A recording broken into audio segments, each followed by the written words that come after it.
하나님은 자연 법칙과 초자연 기적으로 세상을 다스리고 계신다.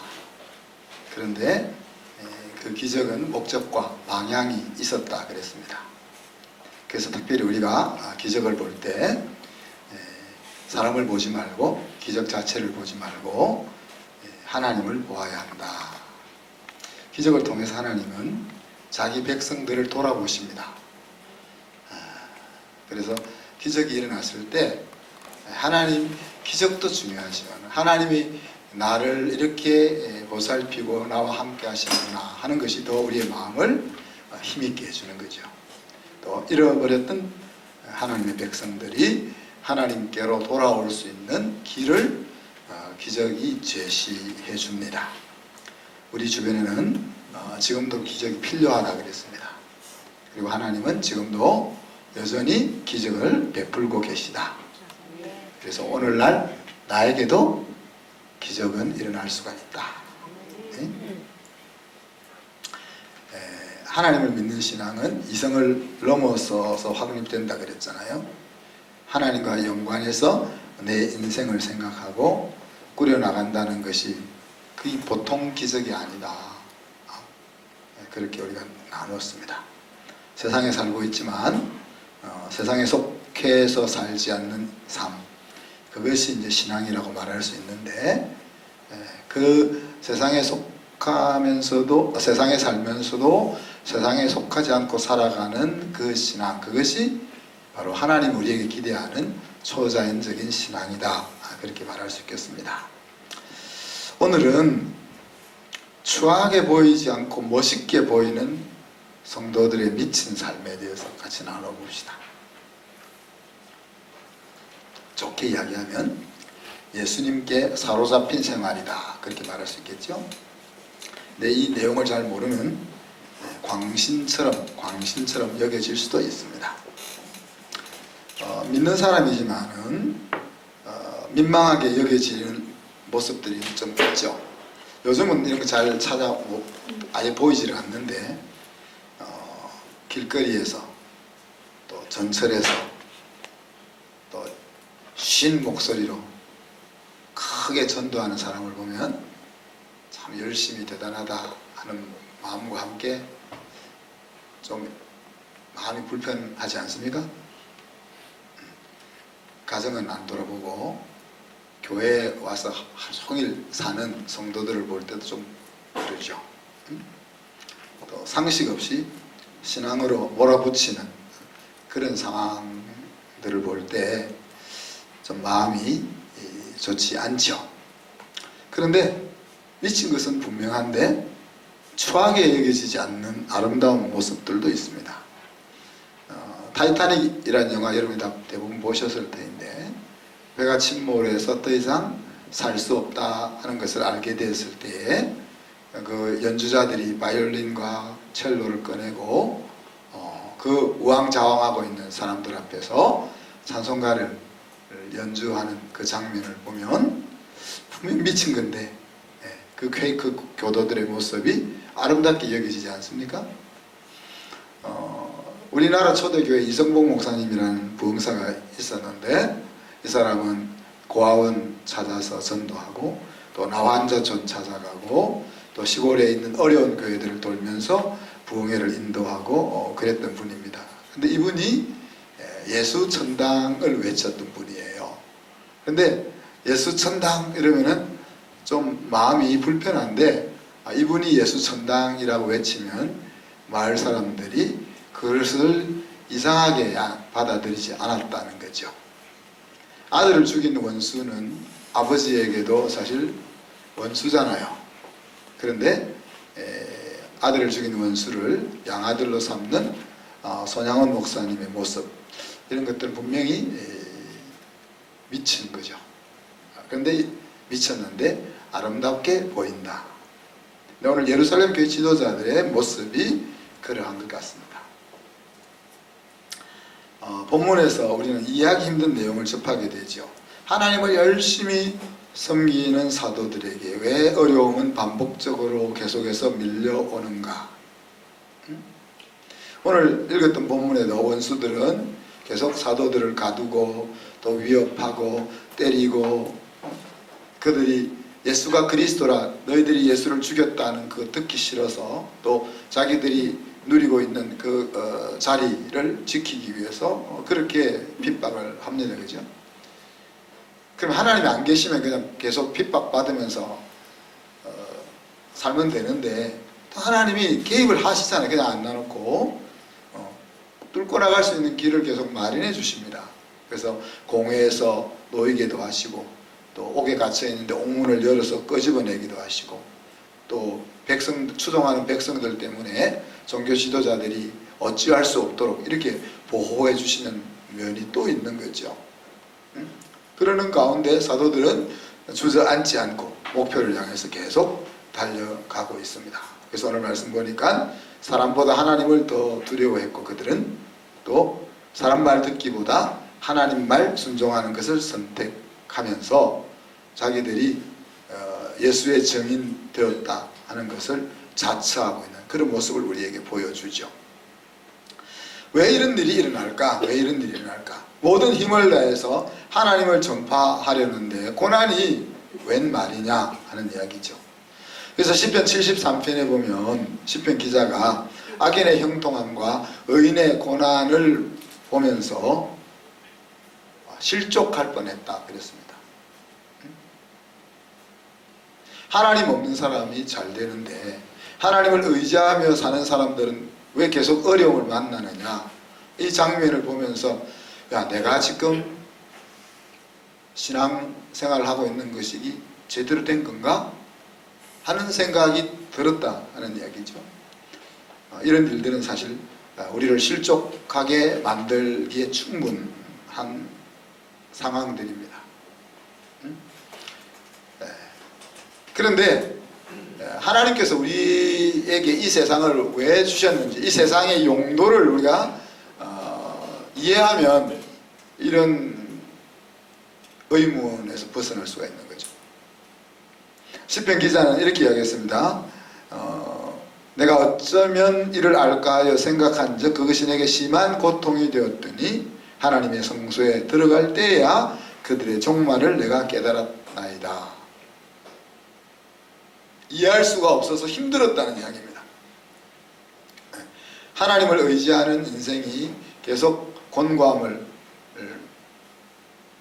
빠지고 하나님 없는 아나무인인 사람들이 잘 되는 모습을 보면서 심히 마음이 힘들었다는 거죠. 그런데 그것을 아무리 이해하려고 해도 이해할 수 없었지만 하나님의 성소에 들어갈 때 깨달았다. 하나님 앞에서 깨달았다는 거예요. 그래서 그 문제를 넘어가는 거죠. 자, 하나님이 우리에게 이 세상을 왜 허락하십니까? 저와 여러분이 하나님의 영광을 위해서 아무리 살아본들, 저는 그렇게 생각해요. 우리가 하나님께 플러스 포인트로 그 저축하는 것보다 마이너스 포인트로 깔아먹는 것이 더 많지 않겠나 그렇게 생각해요. 그러면은 그냥 하나님 믿는 순간 우리를 그냥 딱 천국으로 데리고 가면 그게 제일 플러스 마이너스로 계산하면 제일 맞는 것 같아요. 왜? 이 땅에 살게 본들 하나님 나라를 위해서 플러스 요인보다 마이너스 요인이 더 많으니까. 근데 하나님이 그럼에도 불구하고 우리가 예수 믿는 순간 천국 백성이 되었음에도 불구하고 천국으로 안 데려가는 이유는 무엇인가 하는 이야기입니다. 몇 가지로 생각해 보면 이 세상은 우리의 인격을 성숙시키는 훈련의 장으로 하나님이 사용하신다는 이야기죠. 둥근 돌이 겨울이나 바닷물에 오랫동안 썰려 다니면서 모난 돌이 둥근 돌이 되는 것처럼 하나님의 아들, 딸로 살아가기에 부적격한 인성이 이 땅에서 이리저리 뒹굴리는 가운데 신의 성품에 점점점 참여하는 모습으로, 제가 저번에 한번 그렇게 설명했죠.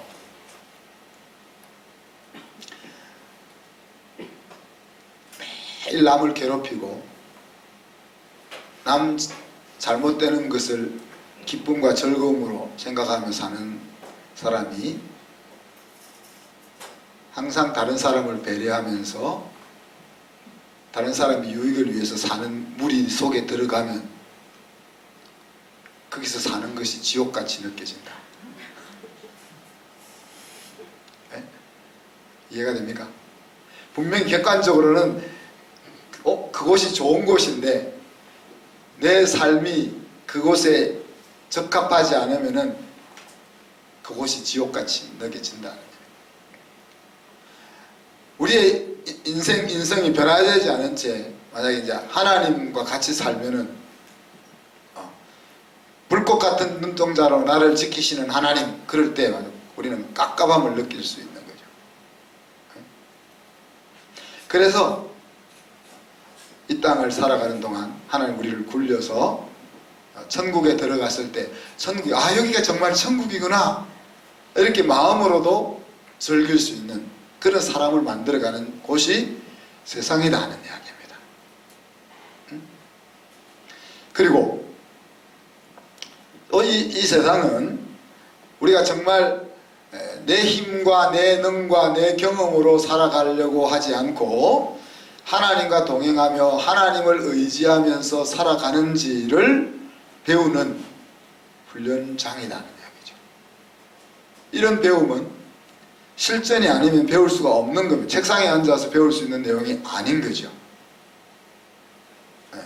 불확실한 상황 가운데서 불확실한 상황을 만났을 때 내가 하나님을 의지하는 길을 선택할 건지 아니면 내 머리를 선택할 건지 하는 것이 발현되잖아요.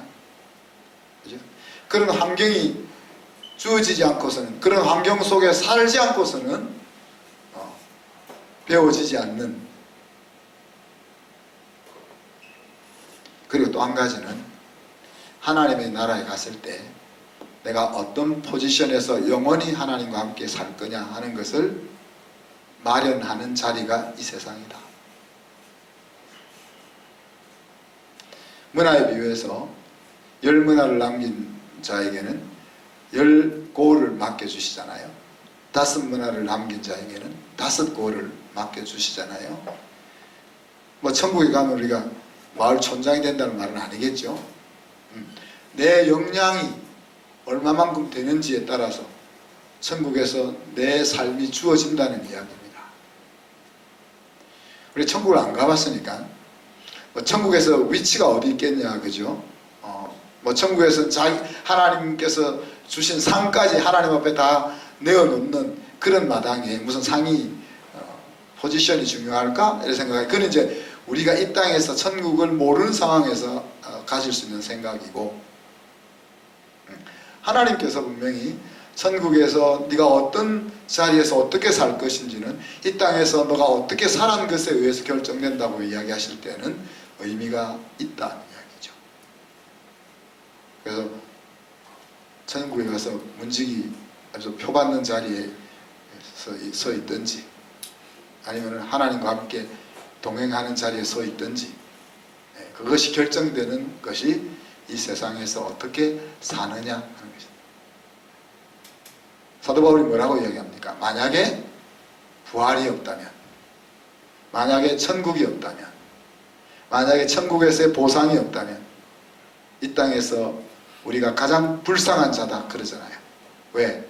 우리는 하나님의 보상을 바라고 하나님의 인정을 바라고 하나님이 다시 살려주실 것을 바라고 세상 가치에 따라 살지 않고 세상 사람들의 가는 방향을 따라 휩쓸리지 않고 하나님 어떻게 하면 잘 안 되지만 하나님이 기뻐하는 것이 무엇일까를 찾아서 애쓰며 살아가는데 그런 이야기를 하고 있는 거죠. 그래서 이 세상이라는 훈련장 속에서 하나님의 사람으로 성숙해지면 질수록 우리는 하나님이 주신 물질과 또 재주와 이런 것들을 어떻게 바르게 사용해야 될지를 알고 사용하는 지혜를 가지게 되죠. 그리고 천국 백성으로서 어떤 자리에서든지 그 위용을 드러내면서 의연하게 살아가는 모습이 점점 나타나게 되고 세상에 미련을 두지 않고 나그네로 살아갈 수 있고, 세상이 힘들다고 피하는 것이 아니라 선으로 악을 이기는 그런 싸움을 걸 수 있는 그런 모습이 우리 속에서 점점 발현되어져 가게 된다. 그렇기 때문에 하나님이 우리를 이 세상에 살게 하는 동안 뭐요? 형통함과 곤고함이 끊임없이 우리에게 찾아온다. 그래서 시편 기자는 뭐라고 이야기합니까? 야, 너 하나님이 형통하게 해주면은 신앙을 가진 자는 어떻게 한다고? 감사하고 기뻐하고 하나님을 찬양하고, 또 하나님을 믿음에도 불구하고 우리의 인생에 곤고함이 찾아오면 그때는 뭐 하라고요? 하나님 앞에 무릎 꿇고 기도한다. 그래서 이 곤고함과 형통함을 번갈아 주셔서 우리가 인생임을 항상 인정하고 이게 뭐랄까요? 이 하나님 앞에서 버팅기는, 그만두는 그런 자리로 못 나아가게 하나님이 하신다고 말하고 있습니다. 특별히 이제 고난 가운데 성장 마인셋을 가지면 어떻습니까? 하나님이 이 고난을 지나서 얼마나 더 멋있는 복을 준비하고 있을까, 이 생각들을 가지게 되는 거죠. 그래서 고난 가운데서도 불평하지 않고 입술로 범죄하지 않기 위해서 몸부림친다는 것. 자, 우리가 어려움을 당하면은 내가 마음으로 그렇게 안 먹으려고 해도 여기서 막 짜증나고 원망스럽고 하는 것들이 차오르잖아요. 그걸 어떡하겠어, 그걸. 내가 인간됨이 그거밖에 안 되니까 하나님을 믿음에도 불구하고 막 이 차올라오잖아요. 근데 하나님 차올라오는 것까지는 뭘 안 하시잖아. 차올라오지만은 그것을 입 밖으로 발설해가지고 하나님 앞에 원망과 불평으로 나오지 않도록 마음을 지키라고 하시잖아요. 욥이 그렇게, 욥이 얼마나 성질이 났습니까? 성질이 났지만 그것을 입술로 범죄하지 않는 자리를 지켜냈던 것을 우리가 보게 됩니다. 하여튼 저와 여러분이 믿는 하나님은 우리를 순탄한 길로 걸어가게 하는 분이 아니다. 하나님을 믿어가지고 순탄한 길 가고 싶으면 하나님 안 믿어야 돼. 진짜라니까. 한순교회 와가지고 평탄하게 살고 싶으면 한순교회 안 나와요. 제가 계속 힘든 길을 이야기하잖아요.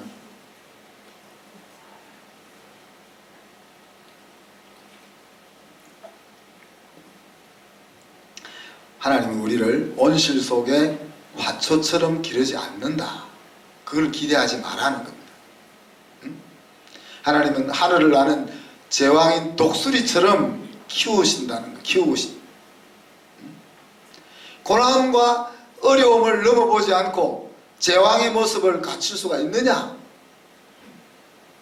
절벽에서 자기 새끼를 떨어뜨리는, 그래서 죽을뚱살뚱 날개짓을 해서 그 절벽을 날아오르는 힘을 얻어보지 않고 어떻게 참새나 비둘기나 이런 걸 잡아먹으면서 하늘의 제왕으로서 독수리가 활개를 펼 수 있겠냐.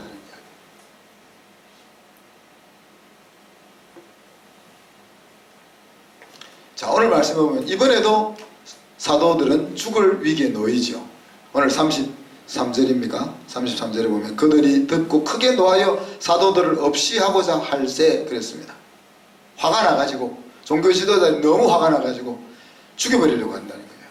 왜? 계속 협박하고 가두고 해도 말을 안 들으니까. 자, 그런데 그 중에서 가말리엘이라는 교법사가 합리적인 신앙을 가지고 있었기 때문에 그 사람 덕분에 안 죽고 풀려나는 거잖아요. 그 사람 덕분에 안 죽고 풀려나는.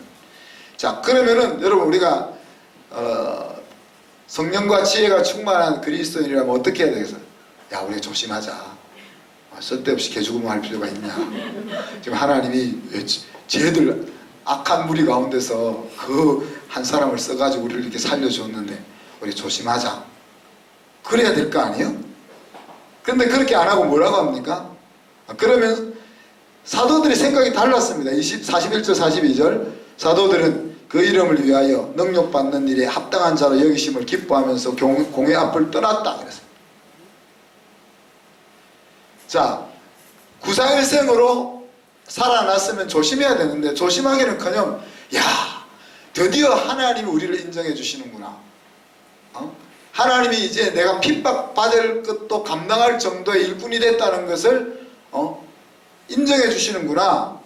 하나님 나를 그렇게 쓰시는구나 하면서 오히려 기뻐하고 있는 모습을, 이게 미친 모습이잖아요. 완전 그렇잖아요. 여러분, 상황마다 우리가 잘 파악을 잘하고 행동해야 됩니다. 그러면서 또 뭐예요? 날마다 성전에 있든지 집에 있든지 예수는 그리스도라 가르치고 전도하기를 그치지 아니했다. 성도들에게는 예수를 그리스도라 가르치는 일을 날마다 계속했다. 예수가 그리스도라는 말이 뭘 그렇게 매일 가르칠 내용입니까, 여러분? 여러분, 예수님이 내 인생의 구세주라는 거 여러분 모르세요? 다 알잖아요. 근데 실제 내 삶 속에서 예수가 그리스도가 아니니까, 예? 예수가 나의 왕이 아니고 내 종이고, 예수가 나의 주인이 아니고 내 하인이니까. 그래서 내가 아프면 나를 고쳐줘야 되고, 내가 사람들로부터 무시를 당하면 내 마음을 위로해 줘야 되고, 내가 애로사항이 있으면 그 애로사항을 해결해 줘야 되고, 물론 하나님이 그렇게 하시죠. 근데 왕이신 하나님이 나를 그렇게 낫게 하시고 위로해 주시고 보살피는 그 포맷이 아니라, 마치 우상을 섬기는 사람들이 우상을 빌어서 자기가 원하는 것을 꽃감 빼먹듯이 빼먹는 그런 하나님으로 섬기는 경우가 많으니까, 오늘 사도들이 날마다 성도들에게 예수가 그리스도라 하는 것이 정말 그들의 마음속에 제대로 새겨질 수 있도록 가르친다는 거죠. 그리고 동네 사람들은 만나면 뭐예요? 예수가 그리스도라는 것을, 그 복음을 계속 전파하고 있다. 자, 이만하면 이제 원수들도 더 이상 어찌할 수 없는 상태인 거죠. 옥에 가두어도 안 돼, 매를 때려도 안 돼, 협박을 해도 안 돼, 위협을 해도 안 돼. 사도 바울은 고린도후서 5장에서 뭐라고 합니까? 우리가 만일 미쳤어도 하나님을 위한 것이요 그랬습니다. 이 고린도 교회 성도들이 바울이 미쳤다 하는 생각을 좀 가진가 봐, 그죠? 안 미쳤으면 저럴 수 있을까? 이런 생각을 가진 거죠.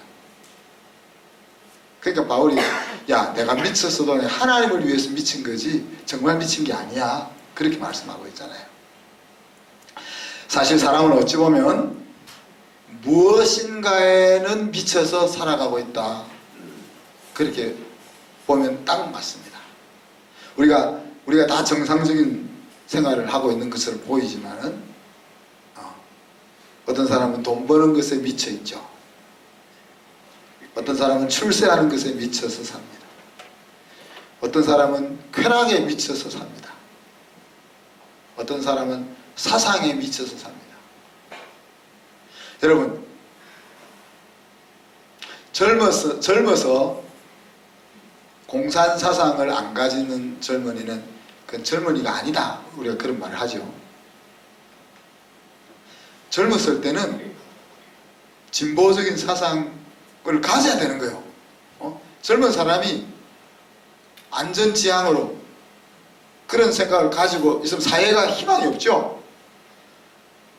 젊은 사람은 나중에 손해볼 망정, 이상을 향하여 뭔가 달려가야 된단 말이에요. 그런데 아무리 사상이 중요하지만, 그래서 우리가 진보 사상이 없으면 문제지만, 그 진보 사상이 김정은이 또 좋아요 이런 진보 사상이 되면 그게 문제가 되는 거죠.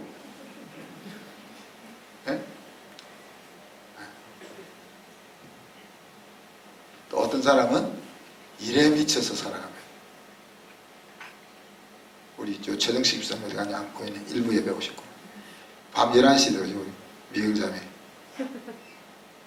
그럼 뭐 일에 미쳐 돈을 더 많이 벌어가지고 와이프는 일하러 안 가게 하든지.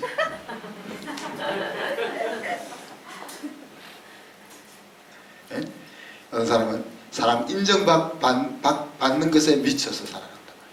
여러분 잘 생각해 보십시오. 안 미쳐서 사는 사람은 좀 이상한 사람이에요. 뭔가에 미쳐서 사는 거가 정상이란 말이에요, 사람이. 그런데 이왕 그럼 미칠 바에는 우리가 예수님에게 제대로 미쳐야 되지 않냐, 그런 이야기입니다.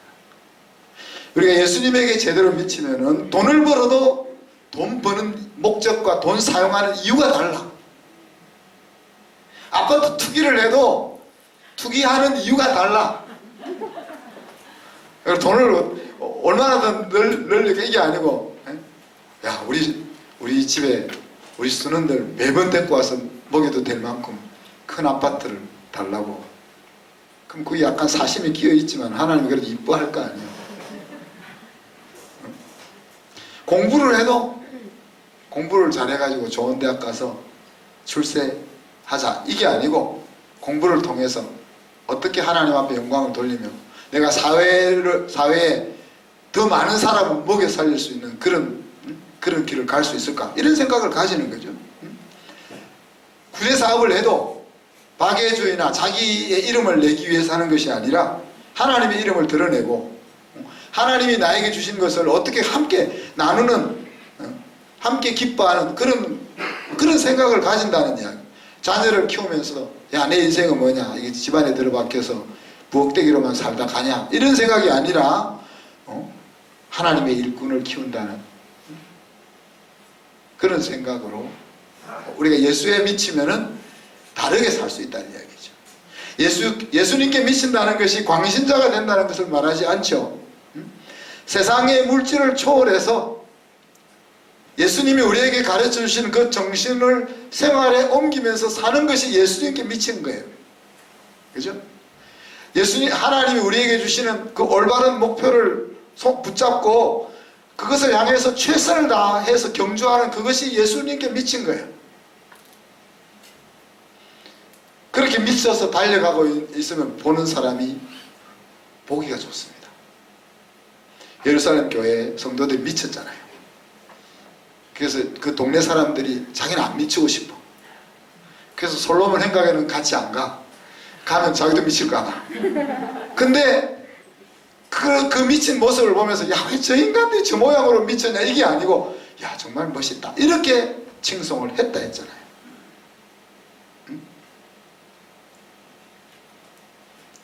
여러분 진짜 한번 생각을 해보십시다. 우리가 세상이 말하고 있는 행복, 세상이 말하고 있는 가치, 세상이 말하고 있는 성공, 그것들을 한번 쭉 구체적으로 좀 옆에 적어보고 하나님의 말씀을 통해서 우리에게 주시는 행복, 성공, 하나님 나라 가치, 이것들을 한번 적어보고 둘을 한번 비교해 보라는 거예요. 정말 이쪽 것이 진짜 우리 인생의 승리와 행복을 줄 수 있을 거라고 확신이 들면 이거를 버려야 되는 거예요. 그죠? 버려야 되는 거예요. 우리가 적어도 그 정도 용기는 있어야 돼요. 둘을 비교해 보니까 하나님이 제시하는 것보다 내가 가지고 있는 생각이 훨씬 나아. 그래서 이거 물릴 수 있을 정도의 용기는 있어야죠. 그런 용기가 없으면 그냥 하나님 거를 붙잡아야 되는 거예요. 붙잡아야 되는 거예요. 예수님께서 우리에게 알려주시고 가르쳐 주시는 그 삶의 가치보다, 승리의 원리보다 더 나은 세상의 가치와 원리가 어디 있냐 하는 이야기입니다. 한번 찾아보시고 있으면 저에게 좀 가져올. 하나님이 알려주시는 새로운 삶에 우리의 마음이 사로잡히고 그것을 향해서 올인할 수 있는 예수님께 미친 인생이 될 수 있기를 축복합니다.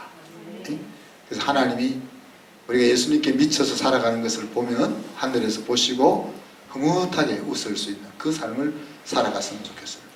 이것을 우리가 함께 고민하는, 순에서 모였을 때, 성도들이 모였을 때, 집에서 가족들이 모였을 때 예수님께 미쳤는데 광신자처럼 보이는 것이 아니고 멋있어 보이는 인생은 어떤 것일까? 그것을 같이 고민하고 달려갈 수 있는 저와 여러분 될 수 있기를 주님의 이름으로 축복합니다. 이 시간 우리가 한 1, 2분 동안 기도합시다. 예수님께 사로잡혀 살아가는 인생이 되게 해주시옵소서. 예수님께 미쳤지만 멋있어 보이는 인생이 무엇인지를 우리가 찾게 하고 그 길로 열심히 달려갈 수 있는 우리 가족들, 우리 순원들 될 수 있게 해주시옵소서. 같이 한번 기도합니다.